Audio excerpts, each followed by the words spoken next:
Alek wasn't a bad child. He didn't dislike his life, but he was a dreamer. As a child of a mushrooms farmer, his life was a boring one, and most of the time he would be harvesting mushrooms with his father Jake. The highlight of the week was that he could go to Dumbarton to sell the mushrooms. He would look at all the mighty warriors and people working hard to make the village successful and dream of one day being like Victor, the mayor. He loved being out and about with Tucker, the old family horse. Alek would take his time traveling, and his father knew. The trip was only half an hour, but this was Alek's day off, so he let him roam around. Alek didn't like mushrooms. He would often have nightmares of mushrooms coming to life and attacking him. After his next trip to Dumbarton, he took Tucker to his favorite spot and plucked an apple from a nearby apple tree. "Tucker, enjoy the apple," Alek said, while patting Tucker. After a while, Alek sent Tucker away. "Go, Tucker, go home." Alek, just 18, decided not to go back home, but start his own life and become a powerful mayor. Soon he realized he didn't think this through. While walking through a forest, he suddenly heard growling, and a wolf charged at him. Clashing teeth grazed his left leg while he tried to scramble and run away. The wolf followed him a bit, but not for long. Maybe it was a mother wolf defending her den. Alek soon realized he may have ventured off unprepared and looked around to see what he could use. Stones and clumps of shiny material lay around near heightened areas, and apple trees and mushrooms grew in the wooded areas. Branches and grass could be found in the plains. If possible, he could combine these into crude tools and defend himself. "A stone axe, that's what I need. But how do I make the handle? The twigs are not strong enough," Alek thought by himself. "I have it. If I bundle the twigs, they become sturdy, just like wood." And so Alek made his first axe from a sharp stone and twigs and grass twines to keep it together. He tested his axe on a tree, and it took a while, but it did get the job done.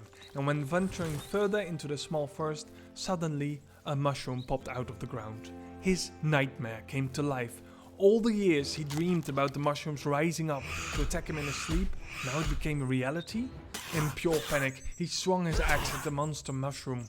Agitated, the mushroom swung back, and when Alek fell back, the mushroom started spitting mushrooms at him. Alek could easily sidestep and waited for the mushroom to recover to go back in and finish the mushroom off. "Apples and mushrooms are fine, but if I want to survive, I need some real meat," Alek said to himself.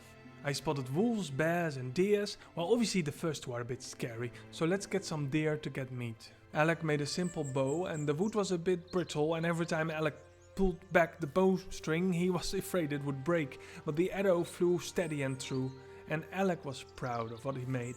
He walked past a bear and spotted a male deer, tall and proud with large antlers. His first shot was steady, but when a deer starts running, shooting becomes really hard. Alek, however, was a quick learner and took out the deer. He just managed to loot the animal as a wolf came charging, hungry and attracted by the scent of fresh blood. Alek tried to swing but had to dodge and quickly created some distance. His axe would have to do, and when he recovered a bit, he turned around and swung at the wolf. The wolf jumped back, and when he tried to charge Alek again, Alek was ready, and with a fierce howl comboed a flurry of attacks, killing the wolf. The next deer was no problem, and Alek tracked the movements flawlessly before letting the arrow fly, but again, this time a bear attacked him the moment he wanted to loot the animal. This world was relentless, and Alek worried about his safety. His only strength was his speed to get away in time. Alek felt strong after spending some time clearing the area of dangers. His muscle and vitality grew, and he could draw the bowstring further.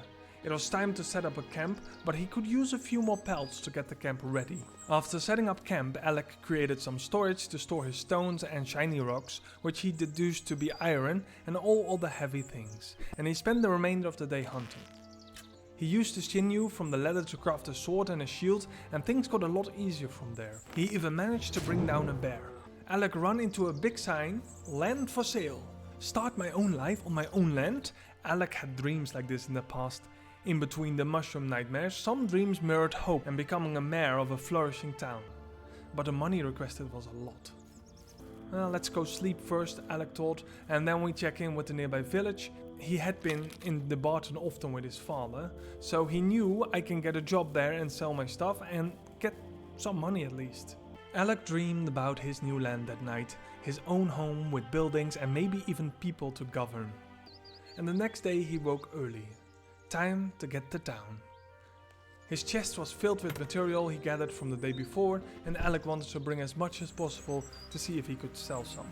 Dumbarton was a thriving town, constantly developing, but also often under attack. And when Alek arrived, goblins were attacking the town.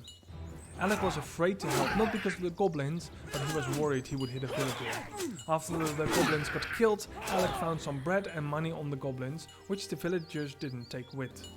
Alek also found a store, but the store had no money, so he couldn't sell anything. The quest board had plenty of work, and Alek carefully selected some easier quests to complete. Shrooms, wolves, easy targets, and also a treasure hunt and a rescue mission. After doing some quests, Alek returned and found the store now does have some money, and also sold some things. A blacksmith hammer and a rolling pin. And Alek knew he couldn't use them yet, but having them can't hurt. The townfolk smiled at him. Clearing out wolves and other danger did make them much more allied to him. But Alek didn't come for that. Alek wanted the rest of the work orders from the board because he knew where a black bear was located, and he was going to a goblin village anyway for a rescue mission, so he wanted all the quests concerning the goblins. Alek tried to be smart and lure a black bear into the city, but the folks frowned at him and were not having it. So he then went for the goblins first. The goblins really taught him a lot about blocking, waiting for the enemy attack and then striking and interrupting the enemy. And with that knowledge and skill, taking out the black bear became actually quite easy. Energy control was important too. You can't block your fight without energy, so recover, block, strike. The goblin chief was strong, but with the skills learned, got down fast. His axe did tremendous damage, thus Alek used it to destroy the village. Quite a daunting task, even with his axe, Alek sighed to the rescued villager. Destroy it all! Dead to all goblins! Vanessa, the villager screamed. After destroying the village building and then the chief's tent, Alek found a leather armor and much gold. Despite destroying the camp, this was not the camp requested by the town, but at least Vanessa was safe. Dumbarton increased a lot, with walls around it, new jobs available and a proper village already. Alek had half the money already for the land, and after going out at night exploring a bit and trying to clear out some more goblin camps, Alek stumbled upon another land, cheaper than the previous land. This land was already within affordable grasp, but Alek wasn't sure this was the land he wanted. After some exploring and actually destroying the goblin camp requested by Dumbarton, Alek passed by his camp and moved to the land plot for sale. After he bought the plot, he spoke to Victor, the mayor of Dumbarton.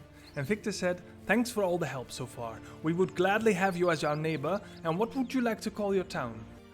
Alek didn't have to think long. "Nevershroom," he said. And Victor smiled. "I know of your past. I've seen you come in with your cart all the time, and I get it. Great name for a soon-to-be great town."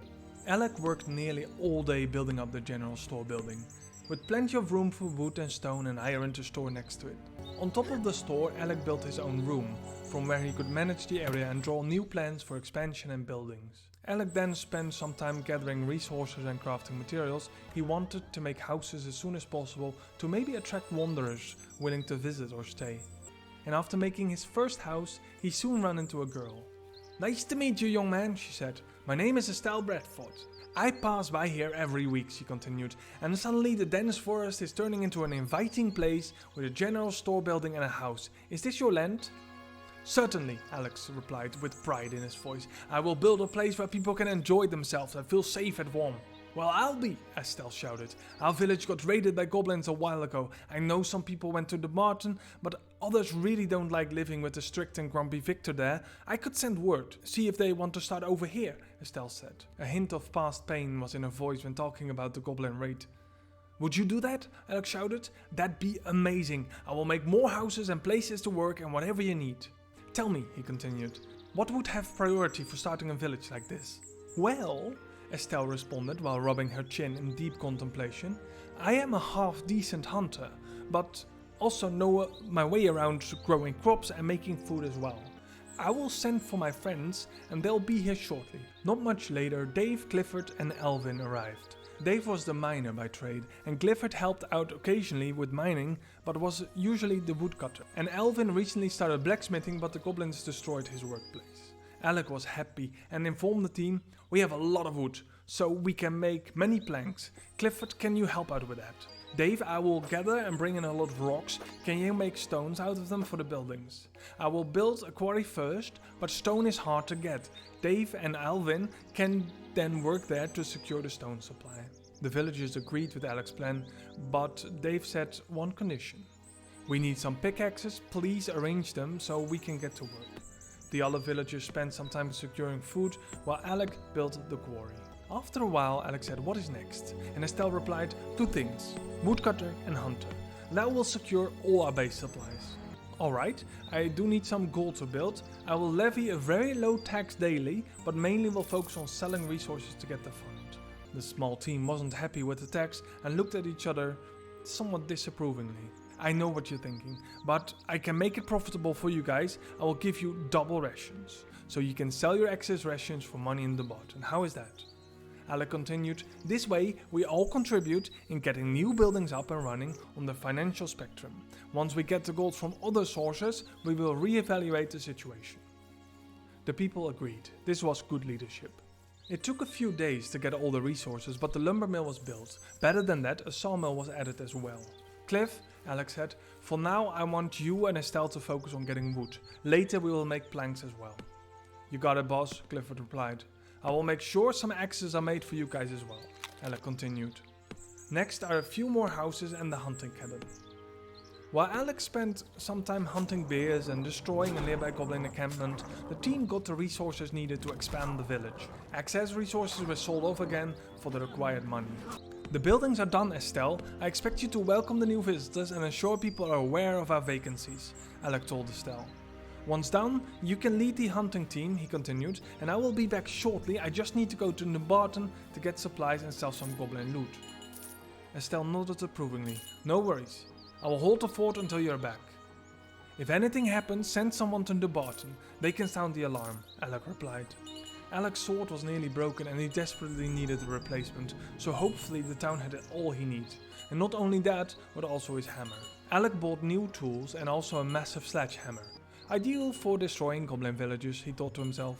When returning to the village, everyone had jobs. 4 hunters, 3 woodcutters and 1 sawmill operator, 3 miners and Philip. Alek gave Philip a hammer and he said, "I have been doing most of the building myself, but would you like to take it over?"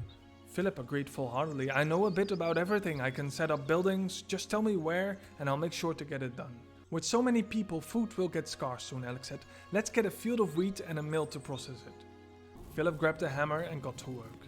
Alek continued, "I also upgraded one of the houses so more people could live there now." With the windmill built, the village was alive and productive. The next night, Alek told Estelle and Philip, "I have to go clear a goblin camp and do some jobs for the Barton. I will be back in 6 hours." "We'll see you soon," Estelle replied. Quite far out, Alek cleared a camp and was observing some land, and he was tempted to buy when a loud horn broke the deadly silence of the night. Ice-cold chills spiraled down Alek's spine as he realized the call was meant for him. Alek ran like he never run before, back to his town, back to Estelle. When he came closer, his town lay in ruins. He saw some goblins destroying the masonry and woodcutter, and while all houses were already destroyed, 3 goblin chiefs banded together to exact revenge on the boy who took down so many goblin camps already. "Your actions have consequences," one of the goblin war chiefs shouted. Blinded by rage, Alek grabbed his sword and shield and fought like he never fought before. Goblin after goblin fell, 1 for every villager. When Alek killed the last chief, only 1 goblin remained, trying to destroy the store. Alek made quick work of him. Alek stood there, looking around the chaos, the bodies, the destruction. An eerie silence was all that remained of his pride, his future. The store and most goods were saved, the potential to rebuild. But Alek first needed sleep. Alek was a different man the next day.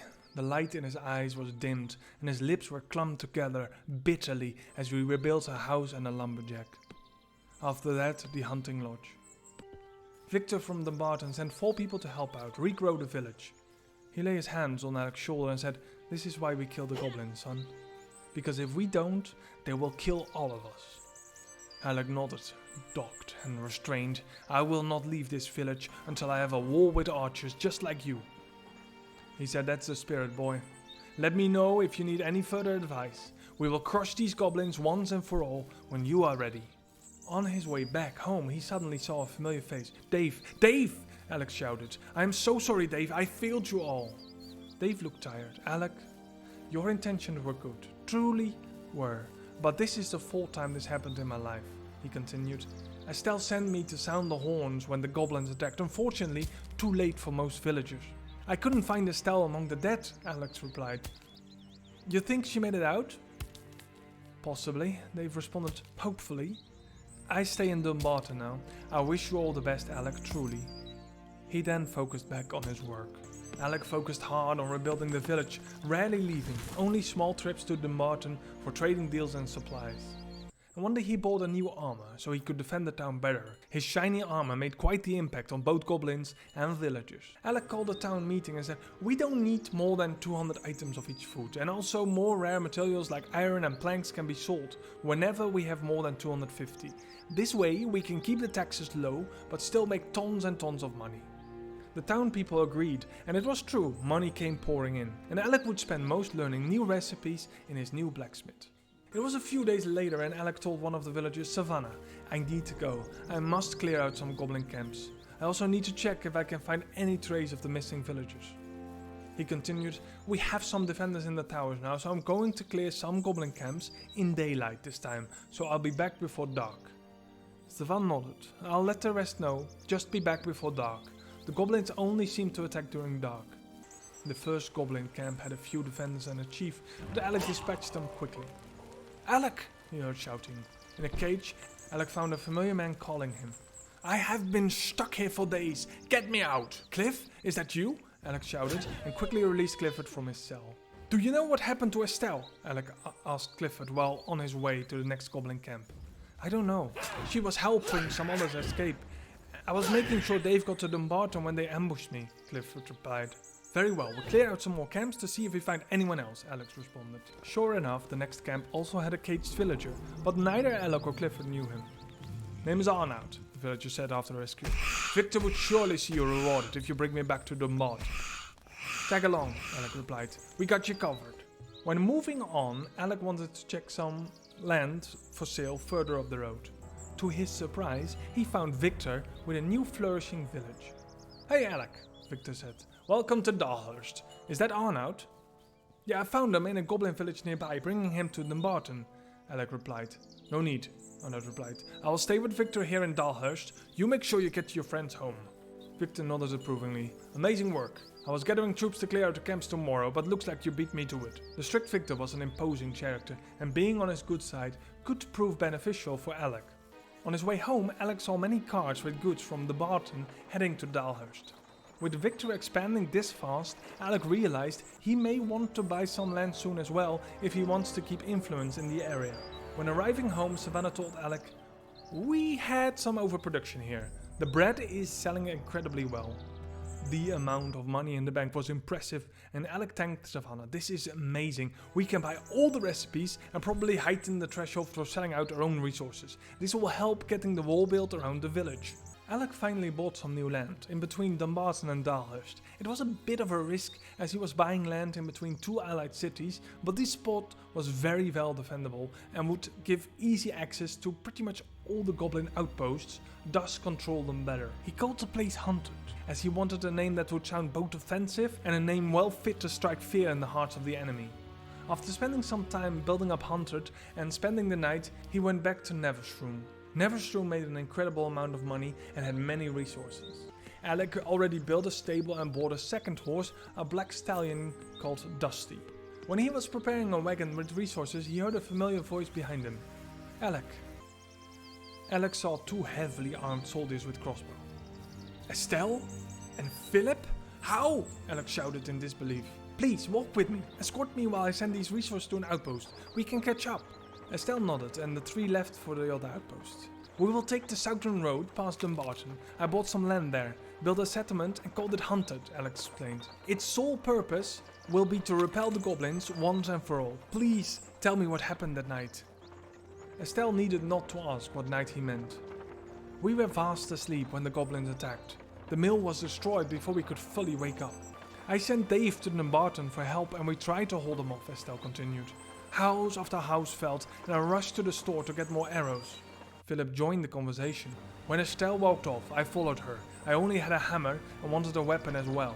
When we went inside, the goblins were just outside, and we waited until we heard the sounds of goblins to the back of the store and then went outside. Estelle continued, we couldn't find arrows and other weapons inside when we snuck outside. We saw the goblins destroying the quarry and the hunter's lodge. We hid in your old camp for half of the night, but then went to Dumbarton. But they were all asleep, so we moved further to the south.